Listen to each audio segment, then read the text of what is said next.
This is Qtv News. I am Mariatu Sidibe and thanks for joining us.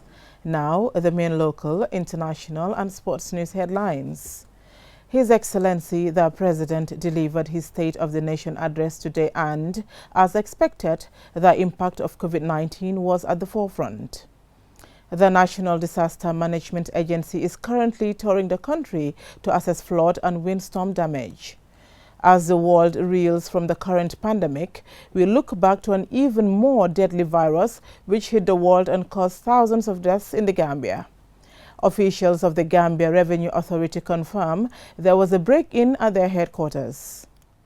In international news, the Caribbean nation of Barbados appears about to join the ranks of countries dropping the British monarch as its head of state. And Malawi moves closer to finally implementing access to information laws. Are there pointers for the Gambia? In sports news, good news for sports fans as one of the greatest stars of world athletics makes a successful return to the track. Now, the local news in detail.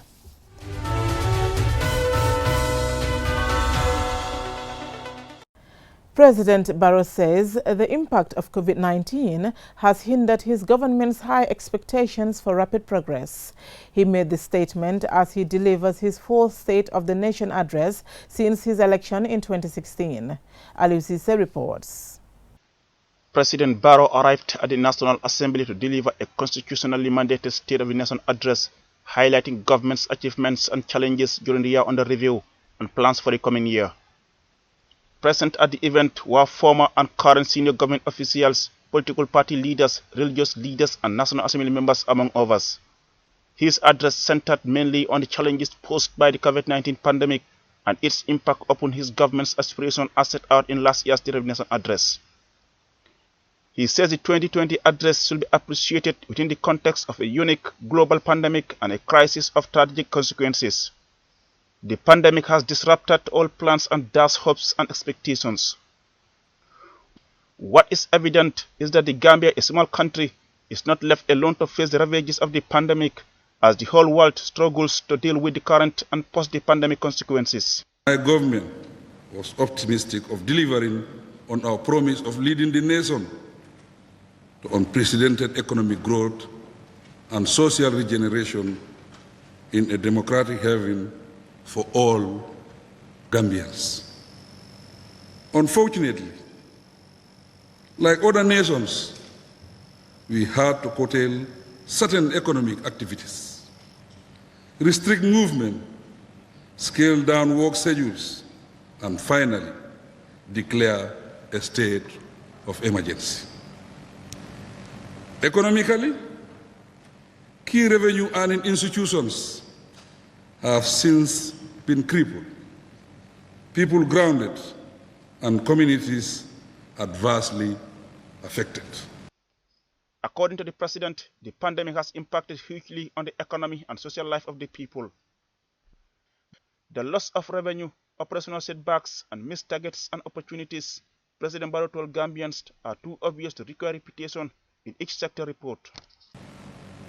An initial analysis shows that GDP growth rates this year could decline from 6% to 2%. The decline in import volumes and economic activities will correspondingly lead to shortfalls in import duties and other tax revenues. Based on the current situation, an estimated 20% of expected revenue will be lost. He promises his government, through the Minister of Health, steadfastness and dedication to providing affordable and quality healthcare services, particularly in times of hardship or calamities. In line with the National Health Financing Policy 2017-2030 and the National Health Financing Strategic Plan 2018-2024, the introduction of a national health insurance scheme for the first time in this country is at an advanced stage. The draft bill on the scheme is ready for review by Cabinet. He used the occasion to once again appeal to Gambians to remain united and to concentrate their attention and energy on matters and issues that will advance the country's development. According to him, The government has systematically addressed the unfavorable state of affairs it found in the country when he came into office. We have productively reconnected the Gambia with the global community, he told the audience. Deputies will spend next week debating the president's address. Reporting for Qtv News, I am Aliou Cissé. The National Disaster Management Agency is currently touring the country to assess the damage caused by floods and windstorms. Our reporter Jaina Bosonko is traveling with the delegation, and she now reports. The tour started in the North Bank region, where the Executive Director of the National Disaster Management Agency, having been delegated by the Vice President, paid a courtesy call on the Deputy Governor. The North Bank region is among those regions most affected by this year's rains, where 370 households and 6,000 individuals have been affected by floods and windstorms. The Regional Disaster Management Coordinator in the North Bank region, Lamin Saidi, informed us that the number of people affected might reach 10,000 very soon if the rain pattern continues. The region's Deputy Governor Musa Kante says the NDMA Executive Director's visit is very timely considering the current situation in the region. He sadly informed us that his office used the remaining rice distributed during the coronavirus food relief by the government to feed some of the disaster victims. Deputy Governor Kante delves into the reason why his region is hit hard by disasters. We haven't got that much rain in a while, for a number of years, and then people just go and build houses anywhere they want, and some people will just go and build a house in a swamp. Then eventually, you know what happens when rain comes in, the house is going to collapse, and some of them are on the waterway, so the water will just go. If you can't stop water, it will just take the house. And it's sad. And some of the people, every day we host people in our office here asking for assistance. The media representative of the Regional Disaster Committee in the region calls on the National Disaster Management Agency to build the capacities of its regional structures. This is the condition of the warehouse the region previously used to store disaster response materials, which they say, if reconstructed, will go a long way towards helping them respond properly. To decentralize structures, put structures at the regional level, to ensure that they really respond, and also to enhance coordination.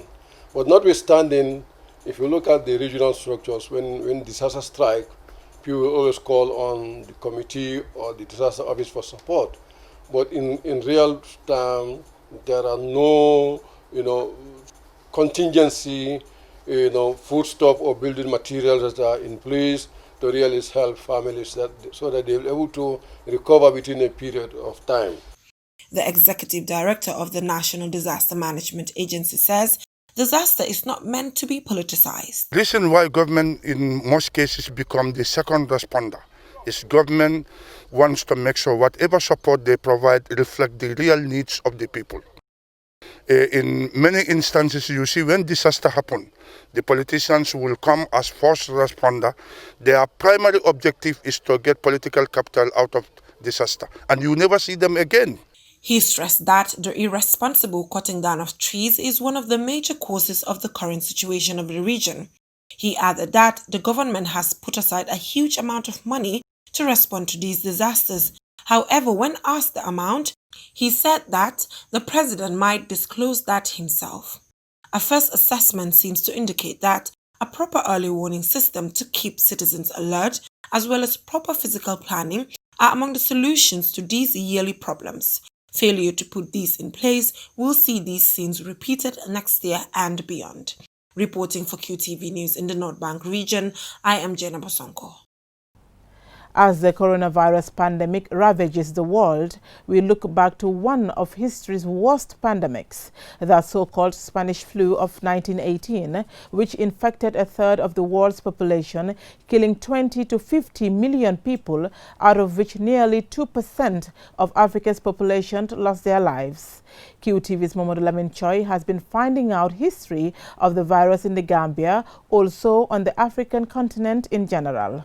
In Africa, the return of the continent's 150,000 troops, including its 1.4 million laborers from the war in Europe, brought the flu to the continent through seaports.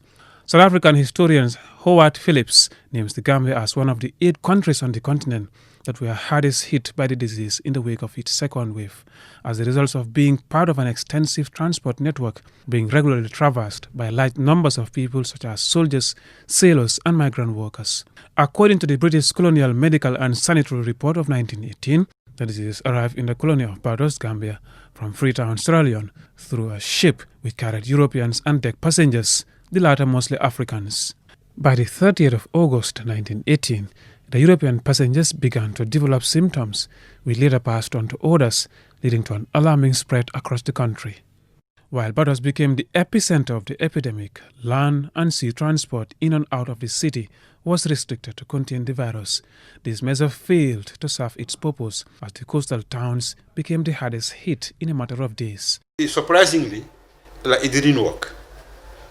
By the 10th of September, people were dying in Georgetown, and in Kuntaur, in Carol Swaff, in Fatoto. All these riverside towns, have been contaminated, by the middle of September.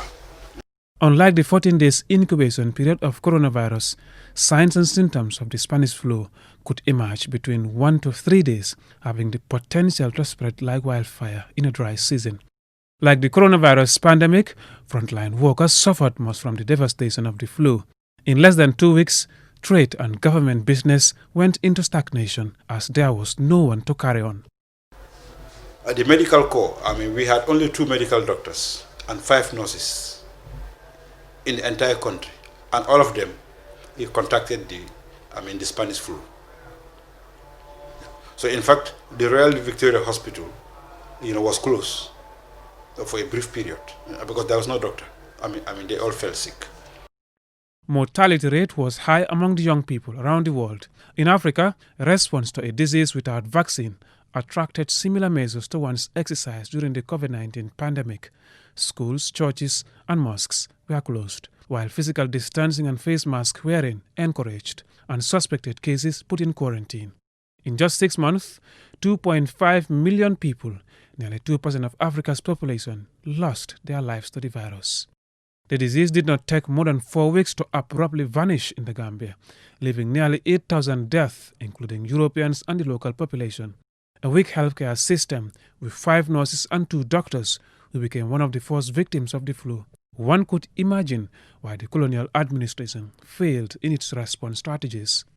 The annual health report records the following deaths in the various provinces as they were called across the country: Upper River, 1,656, South Bank, 1,337, North Bank, 1,600, Combo and Fonis, 1,398, and Makati Island, 1,822. One of history lessons for the present and future governments is the need to develop a health system, provide timely funds, win public trust through effective communication and sensitization. So I think that's the importance of putting much emphasis on medical history, so that we look at this country's prior success in controlling disease and the failures, so as to be able to inform current policies, plans and programs to contain this COVID-19 pandemic and future pandemics. Failure to learn from devastating episodes of history can be dangerous, as witnessed today. South Africa, which was one of 5 most hit countries in the world by the 1918 flu in the face of the current pandemic, has the same status for what many believe to be its failure to learn from the past.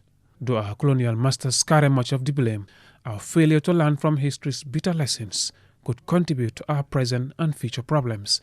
Mahmoud Lamin, Qtv News. We will go for a short commercial break, and when we come back, the news continues with some more local, international and sports news stories. Do stay tuned.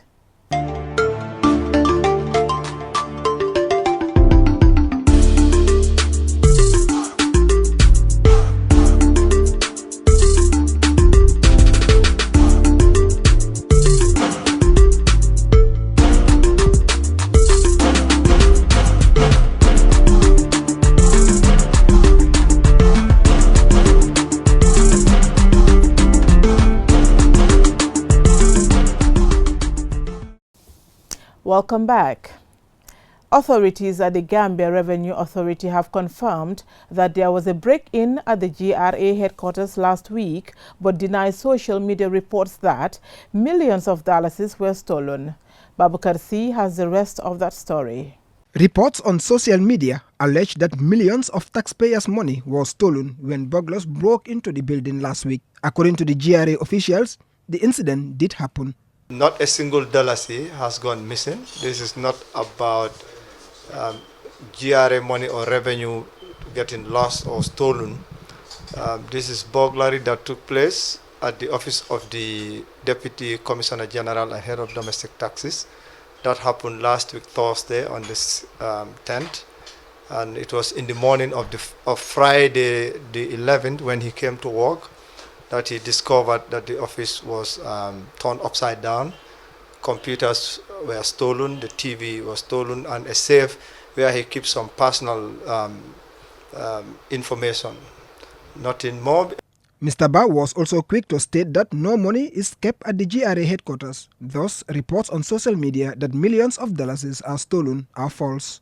The Gambia Revenue Authority has also entered into MOUs with most of the commercial banks. And so people can go, or taxpayers or people paying for customs duties can go to any of the commercial banks where GRA is present and then make payments and don't even have to pay those monies to the GRA. So to start with, it is important to clarify that the Deputy Commissioner General or the Commissioner General or any of us, as long as you are not a cashier, you don't come into contact with revenue. So to say that millions went missing is absolutely false. It is unfounded. The head of the Corporate and Public Affairs said the case has now been forwarded to the police for investigation. As soon as the Deputy Commissioner General discovered that his office was tampered with, things were, seemingly gone missing, he informed the Commissioner General, who called the IGP, who immediately also dispatched a team of investigators who are currently carrying out investigations. Not concluded, we cannot comment on that, that is already with the police. The news of a break-in at the highest tax collection office was a shock to many, raising worries about the level of security at the premises of an institution that generates so much money and deals with huge amounts of money. Babukar C, Qtv News. A new borehole and solar street lights were inaugurated over the weekend at Darul Rahman, situated in Sabach Sanjal district in the North Bank region. More in this report. The borehole and the street light project was conceived after the sponsor, the Safarman Singhate Foundation, realized that the community was in desperate need of clean, safe drinking water and also lights to keep their streets safe at night. At the inauguration, a representative of the women in the community, Anchafal, expresses delight for what she describes as opportunity of a lifetime. bu xew xamee fa ñoo dem ci dëkk yi ñuy xen ndox suñu mbokk ñëpp duñu may ndox la ñu andil ñu ngi sonn moom daal tool sax buñ ko bëgg a dem mënuñ koo dem di ñàkk ndox jafe-jafe boobu daal moom lañ xamoon léegi nag gërëm lañ leen sant ne fu kontaate xem romb nañ ko ñu ngi leen a gërëm fu waaye ne gërëm nañ ak borom dëkk bii de Alaaji Muntaxa ak Sadak Ndaw ku mu fi teg moo ñu ko dolli ndax bu ko bàyyiwoon nii. Whenever we have a program in this village, it is the people from the neighboring villages who bring water for us to use. It was tough for us here because it prevents us from going to the farm. We are thankful to the donors. The Caliph General of Darul Rahman, Alhaji Modu Sadik Ndaw, says the borehole and the solar street lights in their community are like a dream to them, and outlined the importance of having such projects. ndox moom bu amul dara du mën a sotti kooku nag ku la ko indil ba muy sotteeku di baawaan soo bëggee togg soo bëggee naan soo bëggee sangu soo bëggee naan la say jur lépp loo bëgg a def mën koo def ki li defal loolu kooku defal na àdduna li ci biiram dafa mel ni ñun dañ nekkoon ci coono boo xamante ni ak lëndëm goo xamante ni ak jafe-jafe boo xamante ni ngeen ñëw rek génne ñu ci loolu yëpp indil ñu ndox. In the absence of clean and safe drinking water, life becomes very difficult. So whoever provided that easy access has given you everything in this world. On behalf of the entire community, I would like to express our sincere thanks and appreciations to the donors. May the Almighty Allah multiply their success in all their endeavors. On behalf of Safariman Singate Foundation, Kemo Singate says as a foundation, their intervention has no boundaries as they provide assistance based on helping the most vulnerable across the country.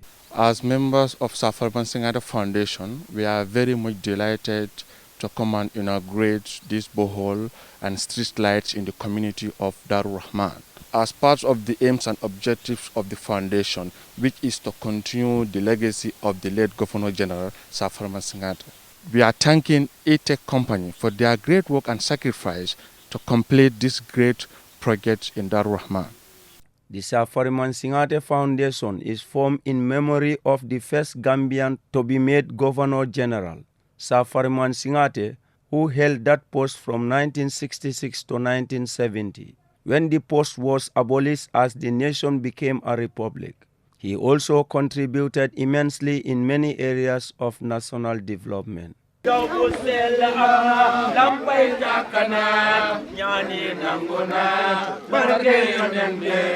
Qtv News, Lamin Alai Fandindabo.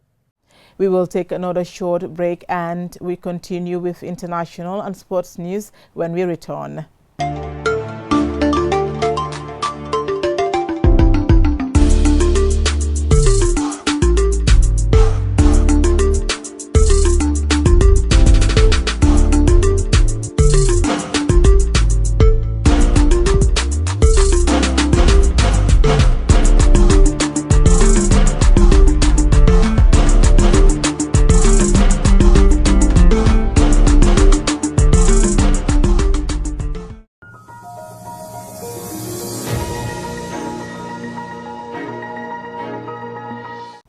Welcome back.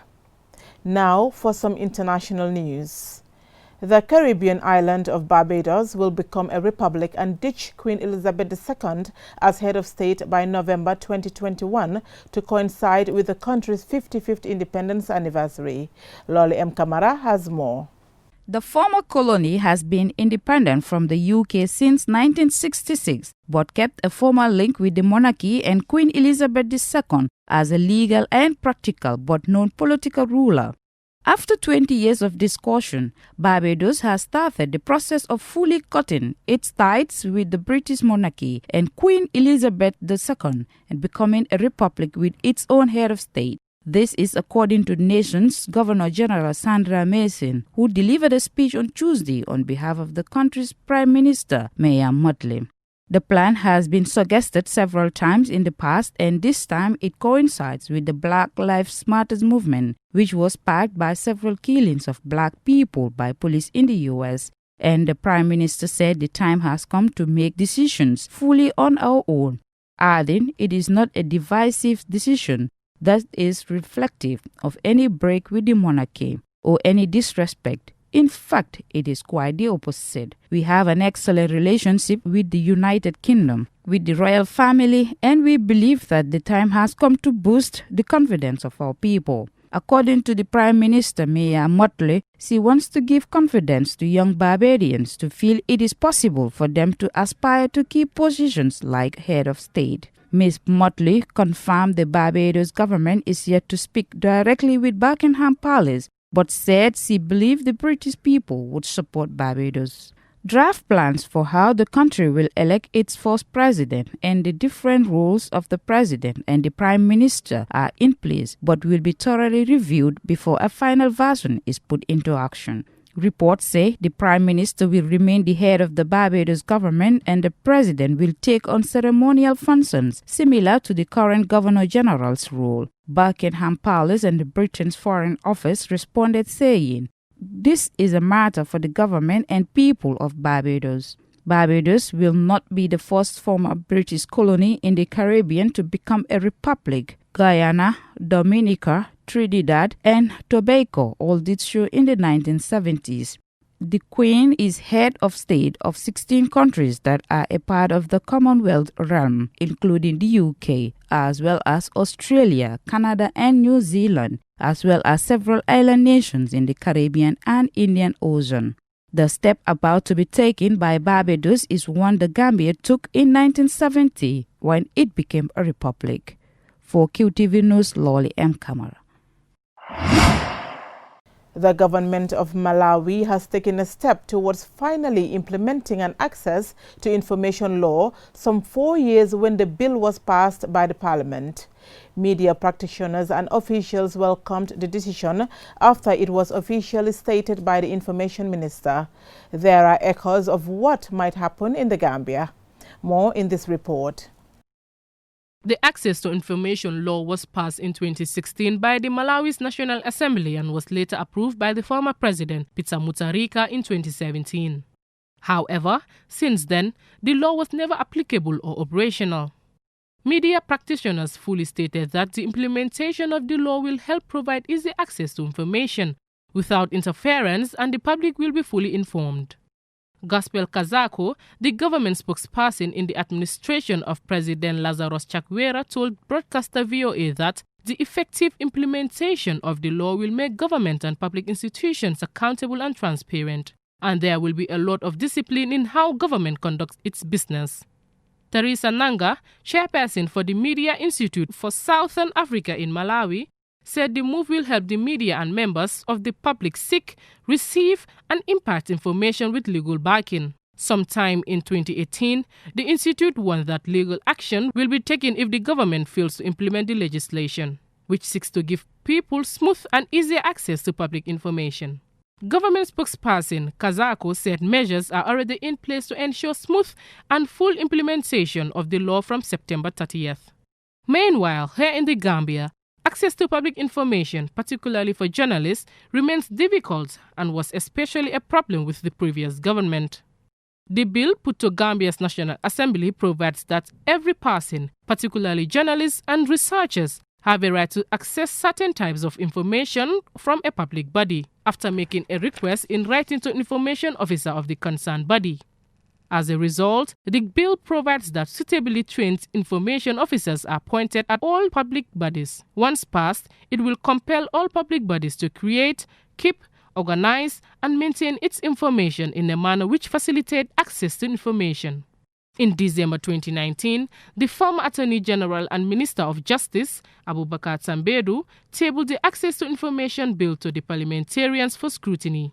In July 2020, during the consideration stage, the bill suffered a setback after deputies moved and adopted a motion to discontinue the process to a later date due to time constraints. Since then, media practitioners are still waiting for the much anticipated bill to be passed.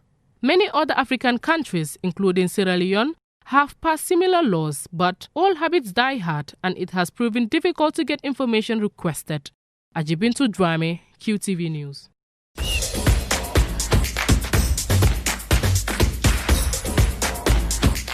On to a heart-warming story in sports news.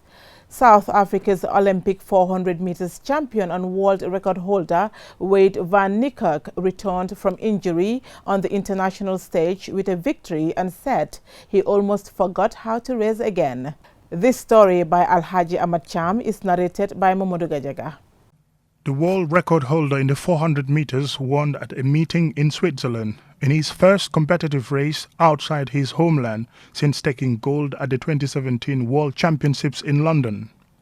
After winning, he posted on social media, "Back at it, forgot how to race for a moment. But it's lovely being back on track. Appreciate all the love. #QuietStorm." He finished the race in a time of 45.58 seconds, almost 3 seconds short of his world record timing of 43.3 seconds set during the Rio Olympics when he broke Michael Johnson's record, set 20 years previously during the Atlanta Olympics in 1996. The former world champion's career has been blighted by injuries since October 2017, when he injured an anterior cruciate ligament in his right knee while playing in a charity touch rugby match in Cape Town. He was not in a position to defend his World Championship title in Doha 2019 because of another knee injury. His planned international comeback in August in Italy was disrupted when he returned what proved to be a false positive test of COVID-19. After this latest victory, Van Niekerk must hope his injury woes are behind him. Mamudu Gajaga, Qtv News. Before we end this bulletin, let's take a quick look at our main stories. His Excellency, the President, delivered his State of the Nation address today and, as expected, the impact of COVID-19 was at the forefront. The National Disaster Management Agency is currently touring the country to assess flood and windstorm damage. As the world reels from the current pandemic, we looked back to an even more deadly virus which hit the world and caused thousands of deaths in the Gambia. Officials at the Gambia Revenue Authority have confirmed that there was a break-in at their headquarters. In international news, the Caribbean nation of Barbados appears about to join the ranks of countries dropping the British monarch as its head of state. And Malawi moves closer to finally implementing access to information laws. Are there pointers for the Gambia? In sports news, good news for sports fans as Wade Van Niekerk, one of the greatest stars of world athletics, made a successful return to the track. That's all we have for you in this bulletin. Join us at 10 for another bulletin. Thank you for watching.